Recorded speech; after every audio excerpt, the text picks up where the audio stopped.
నమస్కారం. ప్రతిధ్వని కార్యక్రమానికి స్వాగతం. టీమిండియా చరిత్రను సృష్టించింది. ఇంగ్లాండ్ను కంగారెత్తించింది. 4-0తో టెస్ట్ సిరీస్ని కైవసం చేసుకుంది. ఈ సిరీస్లో యువ ఆటగాళ్లు కరుణ్ నాయర్, కేఎల్ రాహుల్, జయంత్ యాదవ్లు అద్భుతాలు చేశారు. ఇక సారథి విరాట్ కోహ్లీ 2 డబుల్ సెంచరీలతో మెరుపులు మెరిపించాడు. మరోవంక ఓపెనర్గా మురళీ విజయ్ రాణిస్తే రవిచంద్రన్ అశ్విన్ ఆల్రౌండ్ నైపుణ్యంతో ఇంగ్లాండ్ బ్యాట్స్మెన్ను బెంబేలెత్తించాడు.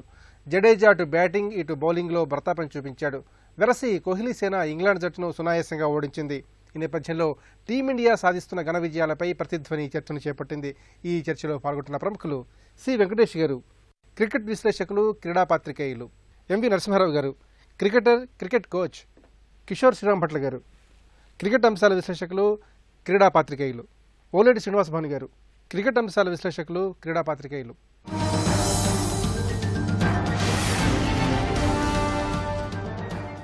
వెంకటేష్ గారు, ఇంగ్లాండ్తో జరిగిన సిరీస్ను మీరు ఆశాంతం గమనించారు.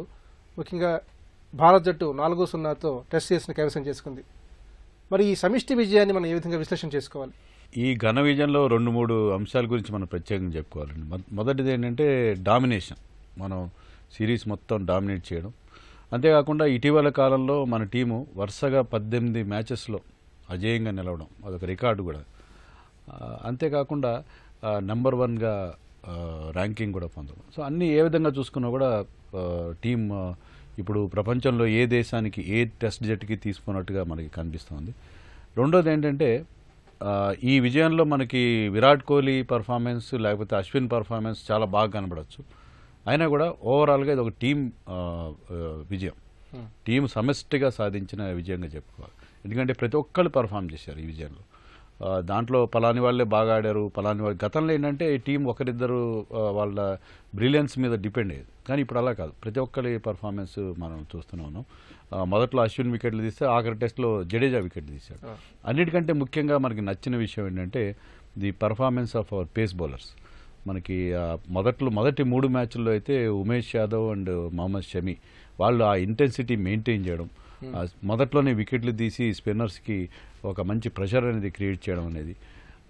అలాగే మీకు కొత్త ఆటగాళ్ళని ఎవరిని తీసుకున్నా కూడా వాళ్ళు పర్ఫామ్ చేస్తున్నారు. మనకి మంచి బెంచ్ స్ట్రెంత్ ఉంది. అంటే ప్రతి ఒక్క ప్లేయర్కి అతను గాయపడితే ఇంకో ఆటగాడు సిద్ధంగా ఉన్నాడు. ఆ సిద్ధంగా ఉన్న ఆటగాడు ఎలా ఉన్నాడంటే మన ఫస్ట్ ఛాయిస్ ఆటగాడికి మళ్ళీ జట్టులో స్థానం రావడానికి ఇబ్బంది క్రియేట్ చేసేంత బాగా పర్ఫామ్ చేస్తున్నాడు. సో ఏ విధంగా చూసుకున్నా కూడా చాలా మంచి పర్ఫార్మెన్స్ ఉంది. అంతేకాకుండా ఇండియా పిచ్చెస్ మీద ఏంటంటే సాధారణంగా మొదట మీరు బ్యాటింగ్ చేసి ఒక మంచి స్కోర్ చేసి తర్వాత పిచ్ బాగా వేరౌట్ అవుతున్నప్పుడు గెలవడం అనేది, అంటే స్పిన్నర్స్ రాణించడం అనేది జరుగుతుంది. కానీ ఇక్కడేమైందంటే 4 సార్లు ఇంగ్లాండ్ మొదట బ్యాటింగ్ చేసింది, ఒక్కసారి మాత్రం ఇండియా బ్యాటింగ్. అయినా కూడా మనం 4-0 గెలిచామంటే రియల్లీ హ్యాట్స్ ఆఫ్. కోహ్లీ ఏ విధంగా జట్టు నడిపించారు? కోహ్లీ కెప్టెన్సీని ఏ విధంగా చూడాలి? ఈ విజయాలన్నిటికీ ఉన్న బైండింగ్ ఫోర్స్ అంటే ఖచ్చితంగా వీళ్ళందరినీ ముందుండి నడిపించింది కోహ్లీ 2 రకాలు. ఒకటేంటంటే తన అందరికంటే బాగా పర్ఫామ్ చేస్తుంది. ఎందుకంటే ఎప్పుడైతే మీ కెప్టెన్ బాగా ఆడతాడో మీ టీం కూడా బాగా ఆడుతుంది.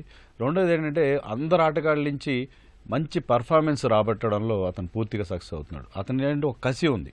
మనం మామూలుగా గతంలో ఎలా చూసేవాళ్ళంటే ఇండియాలో హోమ్ సిరీస్ అంటే 1-2 టెస్ట్ మ్యాచ్లు గెలిచి ఇక ఎలాగో సిరీస్ బంద్ అని చెప్పి తర్వాత డ్రా కోసం ఆడడం అనేది చూసాం. కానీ చాలా పాజిటివ్ అప్రోచ్ ఉంది. ఎడలైడ్లో మొట్టమొదటిసారిగా కెప్టెన్ అయినప్పుడే చూపించాడు. ఏంటంటే ప్రతి మ్యాచ్ గెలవడానికే ప్రయత్నిస్తాడు, డ్రా కోసం ప్రయత్నించాడు. అంతేకాకుండా ప్రతి ఒక్క ఆటగాళ్ళని ఇన్స్పైర్ చేస్తాడు, బెస్ట్ పర్ఫార్మెన్స్ తీసుకుంటాడు. నరసింహారావు గారు, మన జట్టు విజయం సాధించినప్పుడల్లా ఆ విజయం ఏదో ఒక ఆటగాడి ఖాతాలోకే వెళ్తోంది. అయితే ఈసారి జట్టు అద్భుతంగా రాణించి సమన్వయంతో విజయాలు సాధించింది. మరి ఇది ఎలా సాధ్యమైందంటారు?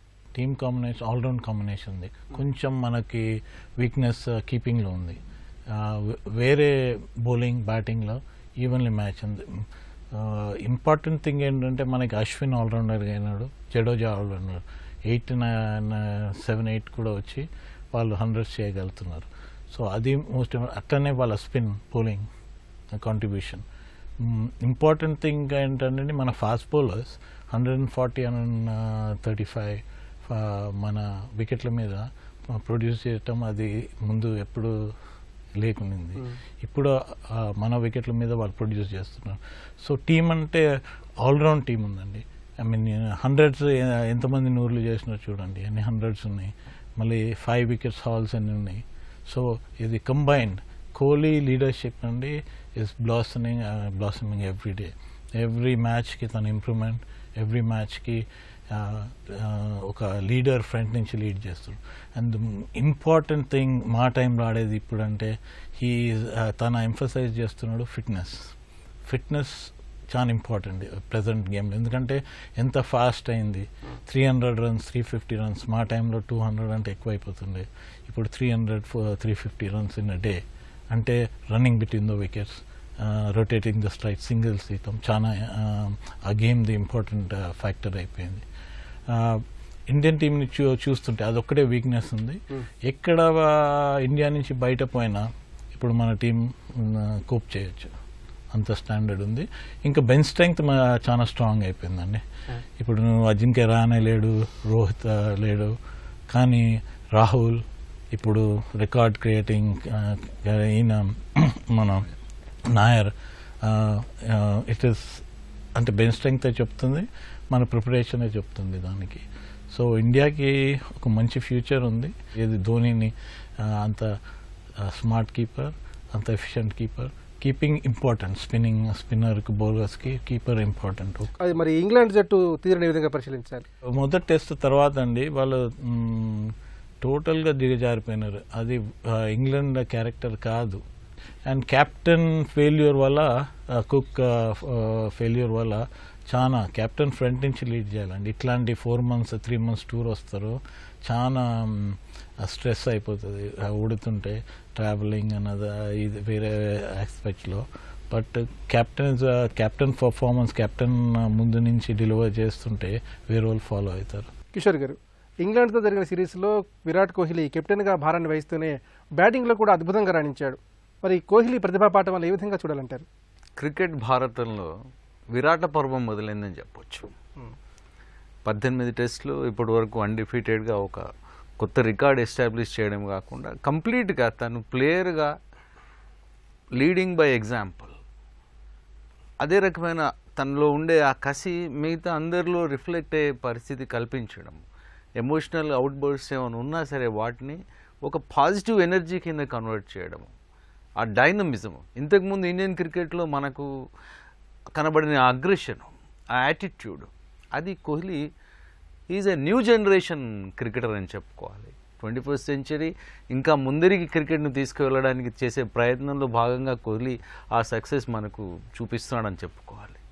అంతేకాకుండా కోహ్లీలో ఇంకొక ప్రధానమైన అంశాన్ని మనం గమనించాల్సింది ఏంటంటే, తను కూడా ఎప్పుడైతే ఫెయిల్ అయ్యాడో, ఎప్పుడైతే ఒక రకమైన ఇబ్బందులు పడ్డాడో, తన టెక్నిక్ కానీ తన పర్ఫార్మెన్స్ కానీ డౌన్ స్లైడ్ అయిన నేపథ్యంలో he went back to the seniors, peers దగ్గరికి వెళ్ళాడు, వాళ్ళ దగ్గర నేర్చుకొని మళ్ళీ అంటే ఇండియన్ టెస్ట్ టీంలో లేదంటే ఇండియన్ క్రికెట్ టీంలో స్థానం సంపాదించడం అనేది చాలా కష్టం. ఆ స్థానాన్ని నిలబెట్టుకోవడం అనేది ఇంకా కష్టం. కోహ్లీ అది అర్థం చేసుకున్నాడు కాబట్టి ఎవరైతే యంగ్స్టర్స్ వచ్చారో టీంలోకి వాళ్ళందరికీ వెన్నుదన్నుగా నిలిచి ఎంకరేజ్ చేశాడు, వాళ్ళలో ఆ పర్ఫార్మెన్స్ రాబట్టుకోగలిగాడు. అందుకని ఆ సమిష్టి తత్వం, కెప్టెన్ మన వెనుకున్నాడు, మన ముందున్నాడు, మనతో పాటు ఉన్నాడు అన్న భావన టీంలో ప్రస్ఫుటించినప్పుడు ఆ టీం ఖచ్చితంగా అద్భుతాలు సృష్టిస్తుంది. కోహ్లీ సారథ్యంలో మనకు ప్రస్తుతం అది కనబడుతుందని చెప్పాలి. ముఖ్యంగా మీకు జయంత్ యాదవ్ లాంటి ఆటగాడు 9 downలో ఒక సెంచరీ చేయడం. జయంత్ యాదవ్ నిజానికి ఈ మొత్తం సిరీస్ అని గమనిస్తే ఇంగ్లాండ్ ఇప్పటి వరకు అద్భుతంగా రాణించింది ఇంతకుముందు సిరీస్లలో అంటే కనుక వాళ్ళ tail Ender, lower middle order batting contribution చాలా ఎక్కువగా ఉండింది. ఈసారి మనం ఇంగ్లాండ్ను ఆ రకంగా ఓడించడంలో మన lower middle order, tail Ender వీళ్ళ బ్యాటింగ్ కంట్రిబ్యూషన్, మీకు అశ్విన్, జడేజా, జయంత్ యాదవ్ వీళ్ళందరూ అద్భుతంగా రాణించడం, కొన్నిసార్లు టాప్ హాఫ్ చేసిన దానికంటే కూడా ఎక్కువగా లోయర్ సెకండ్ హాఫ్ బ్యాటింగ్లో ఉన్న వాళ్ళు ఎక్కువగా పరుగులు సాధించారు. ఇదంతా కూడా కెప్టెన్ వాళ్ళకి ఇచ్చిన ఇన్స్పిరేషన్, కెప్టెన్ వాళ్ళకి ఇచ్చిన ప్రోత్సాహం, వాళ్ళ మీద ఉంచిన నమ్మకం. శ్రీనివాస్ బాని గారు, ఈ సిరీస్లో మన ఓపెనర్లు రాహుల్, మురళీ విజయ్ అద్భుతంగా రాణించారు. ముఖ్యంగా పార్థివ్ పటేల్ కూడా మెరుపులు మెరిపించాడు. మొత్తం మీద ఈ ఇంగ్లాండ్ సిరీస్తో మనకు ఓపెనర్ల కొరత పూర్తిగా తీరినట్టుగా భావించవచ్చు. తప్పకుండానండి. ఓపెనర్లు మనకి ఎప్పుడు ఒక సమస్యగానే ఉండేది. కానీ తర్వాత ఎప్పుడైతే విజయ్ తర్వాత మన శిఖర్ ధావన్ వీళ్ళు వచ్చిన తర్వాత అంటే అడపా కొన్ని మ్యాచ్లో ఫెయిల్ అవుతున్నా పునాది వేయడంలో వాళ్ళు సఫలీకృతం అవుతూనే వచ్చారు. అయితే of late Shikhar Dhawan fail అవ్వడం మనం గమనించాం. వెంటనే దానికి రెడీగా నేను ఉన్నా అంటూ రాహుల్ వచ్చాడు. కానీ అనుకోకుండా ఆయన గాయాలు పాలవడం, కొంతకాలం మళ్ళీ వెనక ఉండడం, మళ్ళా కంబ్యాక్ సిరీస్లో ఆడిది. నిన్న వస్తూనే ఒక్క రన్లో ఆయన డబుల్ సెంచరీ చేజార్చుకున్నాడు. కానీ అద్భుత డబుల్ సెంచరీని మించిన నాకు కొన్ని సందర్భాల్లో ఆయన చూస్తే కోహ్లీ కనిపించేవాడు. స్టాండ్స్ కానీ, ఆ డ్రైవ్ చేయడంలో కానీ, ఆ ముఖంలో కసి తీవ్రతని చివరి వరకు మెయింటైన్ చేయడం, ఎక్కడ రిలాక్స్ అయిన స్థాయిలో ఆయనలో లేవు. అదేవిధంగా అటువైపు మురళీ విజయ్ కూడా ఆయన ఎప్పటి నుంచో ముందు నుంచి ఆయన తన తాలూకా స్థిమితంగానే కొనసాగుతున్నాడు. కాబట్టి మనకి ఓపెనర్ కొరత తీరిందనే చెప్పాలి. అయితే విదేశాలు బంతి స్వింగ్ అయ్యే ఇంగ్లాండ్ లాంటి, న్యూజిలాండ్ లాంటి చోట వీళ్ళు ఎలా పెర్ఫార్మ్ చేస్తారన్నది కూడా ప్రధానం. అయితే అక్కడికి వెళ్ళినప్పుడు దానికి తగిన సమాయత్తం అవుతారని, దానికి తగిన శిక్షణ తీసుకుని భారత ఓపెనర్లు విదేశాల్లో కూడా రాణిస్తారనే నమ్మకం మనకుందండి. మొత్తం మీద జట్టు కూర్పు ఏ విధంగా ఉందంటారు? జట్టు కూర్పు చాలా బాగుందండి. ముఖ్యంగా ఏంటంటే అవకాశాలు ఇచ్చినప్పుడు కొత్త వాళ్ళు అందిపుచ్చుకున్నారు. నాయర్ కానీ, లేకపోతే రాహుల్ కానీ, ఎవరిని తీసుకొని జయంత్ యాదవ్ కానీ, వీళ్ళందరూ ఇంతకుముందు ఒక విమర్శ ఉండేది, ఎంతసేపు పాత వాళ్లే కొనసాగుతారు, కొత్త వాళ్ళకి అవకాశం ఉండదు అనే ఒక తీవ్రమైన విమర్శ మన భారత జట్టు మీద ఉండేది. కానీ ఇప్పుడు అది లేదు. కోహ్లీ వచ్చిన తర్వాత నాకు పెర్ఫార్మ్ చేసేవాళ్ళు కావాలని ఆయన ఖచ్చితంగా ప్రతి వాళ్ళకి బల్లగుద్దినట్టు చెప్పి, తనకి ఏం కావాలని ప్రతి వాళ్ళకి వాళ్ళ బుర్రల్లో నిర్దిష్టంగా అది వాళ్ళు జ్వరబడేలాగా వాళ్ళని మోటివేట్ చేయడం కోహ్లీ సారథ్యం మనకు కనిపించింది. ముఖ్యంగా నాకు జడేజా 2008లో ఐపీఎల్లో వచ్చినప్పుడు ఆయన గురించి షేన్ వార్న్ చాలా మంచి మాటలు చెప్పాడు. మంచి భవిష్యత్తు ఉన్న కుర్రాడని చెప్పి అప్పుడు మంచి స్కోర్స్ కూడా ఆయన చేసేవాడు. అయితే అది లిమిటెడ్ ఓవర్ కాబట్టి ఏదో 4-5 ఓవర్లు బౌల్ చేయడం, తర్వాత ఒక 5-6 ఓవర్లు గట్టిగా ఒక 40-50 కొట్టి జట్టును గెలిపించడం అన్నది అప్పటికి ఆ అవసరం. కానీ దీర్ఘకాలం క్రికెట్లో కూడా ఆయన నిలదొక్కుంటాడా లేదా అనేది ఆయన చాలా విమర్శలు కూడా వచ్చాయి. ఎందుకంటే వికెట్ పారేసుకుంటాడని, బిట్స్ అండ్ పీసెస్ క్రికెటర్ అని చెప్పేసి ఆయన చాలా విమర్శలు వచ్చాయి.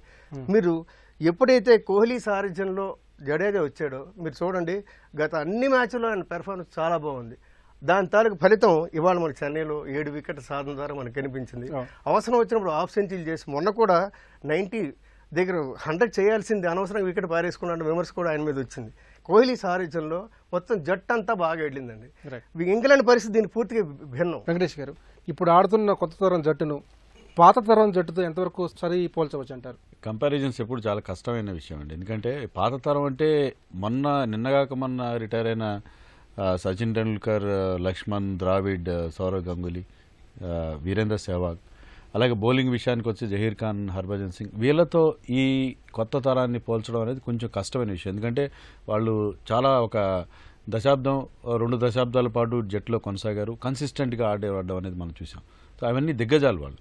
వీళ్ళు ఇప్పుడిప్పుడే జట్టులో వేళ్ళునుకుంటున్న ఆటగాళ్ళు. కోహ్లీ ఇప్పటికే తన ప్లేస్ని ఎస్టాబ్లిష్ చేసుకున్నాడు. మిగతా వాళ్ళు కూడా ఏంటంటే ఇప్పుడు టీం చాలా సెటిల్డ్గా మనకు కనిపిస్తుంది. మీరు ఏ విధంగా చూసుకున్నా, ఇందాక భాను గారు చెప్పినట్టు ఓపెనర్లు బాగున్నారు, మిడిల్ ఆర్డర్లో కూడా మనకి ప్లేసుల కోసం చాలా పోటీ ఉంది. అలాగే బౌలింగ్ విషయానికి వచ్చేసరికి ఫాస్ట్ బౌలర్స్లో ఎప్పుడు లేనంత మనకి ఛాయిస్ ఉంది. మనకి షమి గాయపడితే మనకి రెడీగా ఇషాంత్ కానీ, భువనేశ్వర్ కానీ రెడీగా ఉన్నారు.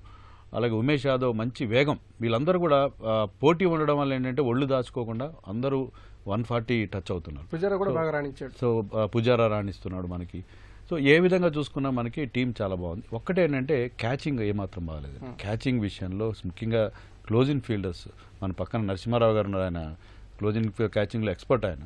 సో అలాగా క్లోజింగ్ క్యాచింగ్ చాలా దారుణంగా ఉంది. ఇండియా ఏంటంటే ఒకప్పుడు మనకి గ్రౌండ్ ఫీల్డింగ్ బాగుండేది కాదు, కానీ క్లోజింగ్ ఫీల్డింగ్ మనకి సోల్కర్ కానీ, అబిద్ అలీ కానీ, వెంకటరాఘవన్, గావాస్కర్, మన నరసింహారావు గారు, వీళ్ళందరూ కూడా దేవర్ ఎక్స్పర్ట్స్ క్లోజింగ్ క్యాచింగ్లో. ఎందుకంటే స్పిన్నర్స్కి క్లోజ్ ఫీల్డర్స్ చాలా ముఖ్యం, కానీ మన క్యాచింగ్ అనేది చాలా దారుణంగా ఉంది. వరుస విజయాలన్నీ కూడా మనం వెస్టిండీస్లోనూ లేకపోతే ఇండియన్ పిచ్చెస్ మీద సాధించినవి. మనం ప్రూవ్ చేసుకోవాలి. మనకి ఇంకా కొన్ని ఇంకా లక్ష్యాలు ఉన్నాయి. ఆస్ట్రేలియాలో ఎంతవరకు సిరీస్ గెలవలేదు, అలాగే మనం సౌత్ ఆఫ్రికాలో సిరీస్ గెలవలేదు. ఇవన్నీ ఈ లక్ష్యాలన్నీ సాధించిన తర్వాత మనం సంబరపడాలి, కానీ ఇప్పుడు కాదు. అది ఈ ఇంగ్లాండ్ టీము కూడా గతంలో ఉన్నంత స్ట్రాంగ్. గతంలో ఇంగ్లాండ్ టీం ఇండియా వచ్చి మన పిచ్ల మీద, మన స్పిన్నింగ్ పిచ్ల మీద మనం ఓడించింది. అప్పుడు ఏంటంటే వాళ్ళకి మంచి స్వాన్ కానీ, పనెసర్ కానీ మంచి స్పిన్నర్స్ ఉన్నారు. ఈ టీంలో ఆ టైప్ ఆఫ్ స్పిన్నర్స్ అంటే ఆ క్లాస్లో ఉన్న స్పిన్నర్స్ లేని లోటు కూడా మనకు కనిపించింది. కీపర్ మనకి సాహా, మనం అతను కీపింగ్ బాగా చేస్తాడు, బ్యాటింగ్ బాగా చేయను అనుకుంటే అతను కూడా కొన్ని కీలకమైన క్యాచ్లు లేడు. అతని స్థానంలో వచ్చిన పార్థివ్ పటేల్ బ్యాటింగ్ బాగా చేస్తున్నా కీపింగ్లో అతను వైఫల్యం మనకి చాలా స్పష్టంగా కనిపించింది. సో ప్రస్తుతం చూసినట్లయితే భారత్ జట్టు యువతరంతో నూతన ఉత్తేజంతో తొణికిసలాడుతోంది. ముఖ్యంగా కరుణ్ నాయర్ ట్రిపుల్ సెంచరీతో ఆకట్టుకున్నాడు. మరి నాయర్ భవిష్యత్తులో కూడా ఇదే తరహా ఆట ధోరణి ప్రదర్శించే పరిస్థితి ఉందంటారు? డెఫినెట్గా నాయర్ కానీ రాహుల్ కానీ మనకేంటంటే వాళ్ళు టెస్ట్ ప్లేయర్స్ అండి. టెస్ట్ మ్యాచ్కి ఫార్మాట్కి బాగా సూట్. పుజారా లాగాను వీళ్ళు కూడా అంటే టెస్ట్ మ్యాచ్లకు సూట్ అయ్యే ప్లేయర్స్. నాయర్ని మనం ఏదో హడావిడిగా టీనేజర్గా తీసుకురాలేదు. అతనికి ఇప్పటికే 25 years. అతను రంజీ ట్రాఫీలో టన్నుల కొద్దీ పరుగులు చేశాడు. లాస్ట్ ఇయరే రంజీ ఫైనల్లో అతను ఒక ట్రిపుల్ సెంచరీ చేశాడు. సో అతను పర్ఫార్మెన్స్ ఆధారంగా అంటే డొమెస్టిక్లో దేశవాళీ క్రికెట్లో పర్ఫార్మెన్స్ ఆధారంగానే అతను తీసుకున్నారు. దానికి తగిన రిజల్ట్స్ కూడా మనకు కనిపిస్తుంది. సో సెలక్షన్ పాలసీ కూడా చాలా బాగుంది. ఎవరైతే దేశవాళీ క్రికెట్లో రాణిస్తున్నారో వాళ్ళకే ఛాన్స్ ఇస్తున్నారు. వాళ్ళు ఆ ఫామ్ని ఇక్కడ కూడా వాళ్ళు కంటిన్యూ చేస్తున్నారు. ఆ సెలక్షన్లో ఆల్రౌండర్స్ మీద ఒక కాన్సన్ట్రేషన్. ఎప్పుడైతే అశ్విన్ని నెంబర్ 6లో పంపించాడో కోహ్లీ, అది మాస్టర్ స్ట్రోక్. ఎందుకంటే అశ్విన్ తన బలం అతనికే తెలియదు. సో అతని బ్యాటింగ్ ఎబిలిటీ మనకు తెలుసు. అతను ఈ started is career as a opening batsmen. So అతను ఏంటంటే అతనికి కనుక నీ బ్యాటింగ్ ఎబిలిటీ కూడా జట్టుకు అవసరం అని చెప్పి ఒక కాన్ఫిడెన్స్ క్యాప్టెన్ క్రియేట్ చేయడంతో ఏంటంటే మనం ఈ సిరీస్లో అశ్విన్ని బౌలింగ్లో ఎంత రాణించాడో బ్యాటింగ్లో కూడా అంతే రాణించాడు. ఆల్మోస్ట్ ఒక స్పెషలిస్ట్ బ్యాట్స్మెన్ లాగా మనకు కనిపించాడు. సో ఆటగాళ్ళ నుంచి వాళ్ళలో ఉన్న రియల్ ఎబిలిటీని రాబట్టుకోవడంలో కెప్టెన్గా కోహ్లీ సక్సెస్ అవుతుంది. నరసింహారావు గారు, ఈ సిరీస్లో రాహుల్ అలాగే మురళీ విజయ్, జయంత్ల ఆట తీరును ఏ విధంగా సమగ్రంగా చూడాల్సిన అవసరం ఉంది? విలియం విజయ్ చాలా కాంపాక్ట్ బ్యాట్స్మెన్ అండి, ఓపెనర్. తనకి అన్ని ఆస్పెక్ట్స్ ఉన్నాయి యాజ్ అన్ ఓపెనర్. బయట కూడా పోయి ఆడాడు. రాహుల్ది సపరేట్ ప్యాకేజ్ వచ్చి తన మంచిగా ఎస్టాబ్లిష్ చేస్తున్నారు. మంచి టెక్నిక్ ఉందండి. కాంపాక్ట్ ఆడుతున్నారు, టెక్నిక్ ఉంది. బాల్ లేట్ ఆడతారు, దట్స్ అది సైన్ మంచి బ్యాట్స్మెన్ ఉంది. పుజారా ఇండియన్ వికెట్స్లో చాలా సక్సెస్ఫుల్ అండి. కానీ బయట దేశం పోతే కొంచెం బాల్ బౌన్స్ అది ఉంటుంది, మూమెంట్ ఉంటుంది. అది తన సరిదిద్దుకోవాలి పోయే ముందు. అదొకటి ఉంది. వేరే మిడిల్ ఆర్డర్ కోహ్లీ అయితే మనం ఏం మాట్లాడక్కర్లే. బ్యాట్ ముడితే 100-200. కరుణ్ నాయర్ తనలో అదొక బ్రీడ్ ఉందండి, పెద్ద స్కోర్లు చేయటం. అంటే రంజీ ట్రాఫీలో ఫైనల్లో 300, మిగతా మ్యాచ్లో ఆయనకి అదొక హంగర్ అంటారు రన్స్ది. అది చాలా ఇంపార్టెంట్ అండి. అది ఇండియా. జయంత్ చాలా సర్ప్రైజ్ చేసినాను ఫస్ట్ టైం చూస్తున్నా ఆయనని. కానీ అది ఆల్రౌండర్ బౌలర్గా వచ్చి బ్యాటింగ్ చాలా కాన్ఫిడెంట్గా ఆడినాడు. ఆ ఇన్నింగ్ నెంబర్ 9 వచ్చి టెస్ట్ మ్యాచ్ 100 చేయటం.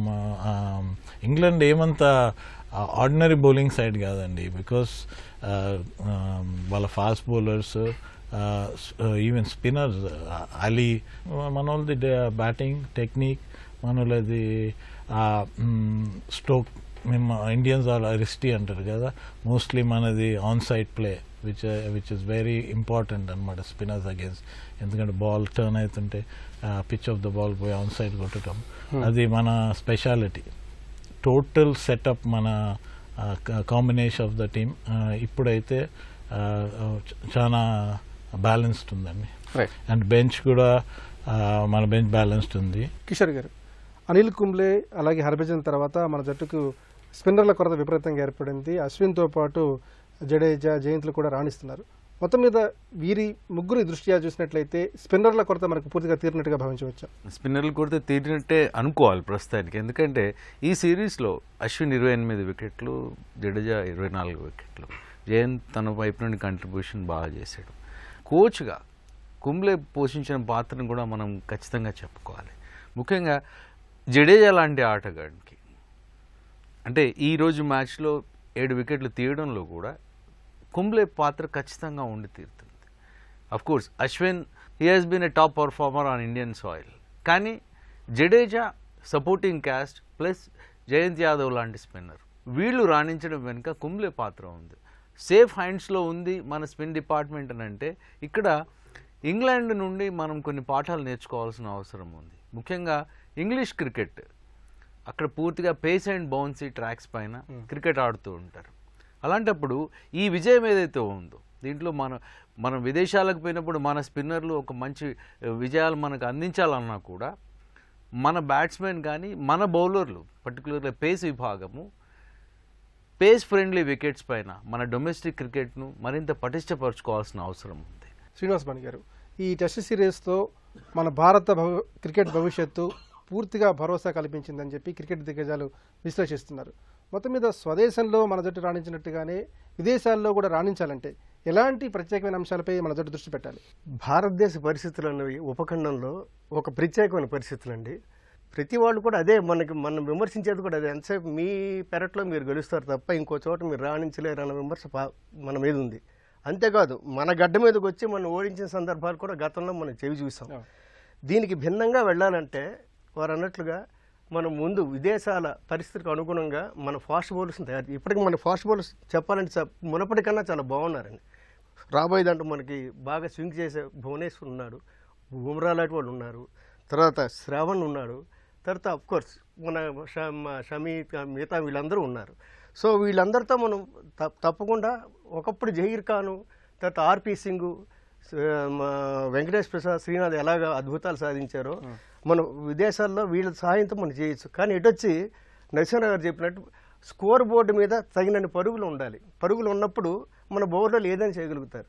మనం వెళ్ళి అక్కడ 175 ఆల్అవుట్ అలా చేసి మన బౌలర్ని అవతల జట్టుని 120కి ఆల్అవుట్ చేయమని అడగడం చాలా అన్యాయం. కాబట్టి దానికి తగినట్టుగా మనం విదేశాల్లో కూడా బంతి బాగా అద్భుతాలు చేసే చోట కూడా మనం ఆడే స్థితిని మనం సంతరించుకున్నప్పుడు దానికి తగినట్టుగా మనం ఇక్కడ కూడా పేస్ అండ్ బౌన్స్ ఉన్న వికెట్లు తయారు చేసుకొని ఇప్పటి నుంచే మనం సాధన ఆరంభిస్తే అది భవిష్యత్తుకి మంచి పెట్టుబడిగా ఉంటుందని నా ఉద్దేశం. వెంకటేష్ గారు, చివరిగా టీమిండియా మరి మున్ముందు ఇంకా విజయాలు సాధించాలంటే ఎలాంటి అంశాలపై దృష్టి పెట్టాల్సిన అవసరం ఉంది? ఇంగ్లాండ్, సౌత్ ఆఫ్రికా, ఆస్ట్రేలియా లాంటి చోట్ల ఇదే రకమైన విజయాలు సాధించినప్పుడే ఒకప్పుడు మనం చెప్పుకునే వాళ్ళం వెస్టిండీస్ లేకపోతే ఆస్ట్రేలియా వాళ్ళు ఏంటంటే ఎక్కడ వెళ్ళినా ఎలాంటి కండిషన్స్లో అయినా గెలుస్తూ వచ్చారు. సో ఆ విధంగా మనం ఒక సూపర్ పవర్గా ఎమర్జ్ కావాలంటే ఖచ్చితంగా మనం మన సొంత గడ్డపైనే కాకుండా విదేశాల్లో టఫ్ కండిషన్స్లో బౌన్సీ ట్రాక్స్ మీద స్వింగ్ అయ్యే పిచ్ల మీద కూడా మనం పరుగులు చేయాలి, మన బౌలర్లు వికెట్లు తీయాలి. ఇదే రకమైన కన్సిస్టెన్సీ ప్రదర్శిస్తే అప్పుడు మనం ఖచ్చితంగా మన జట్టు నంబర్ 1 ఇన్ ఆల్ ఫార్మాట్స్ అని చెప్పుకోవడానికి ఉంటుంది. భారత క్రికెట్ జట్టు సొంత గడ్డపై ఓ అద్భుతాన్ని ఆవిష్కరించింది. ఇంగ్లాండ్ జట్టును 4-0తో చిత్తు చేసింది.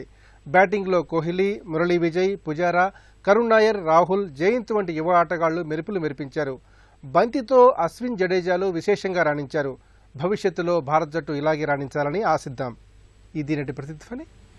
నమస్కారం.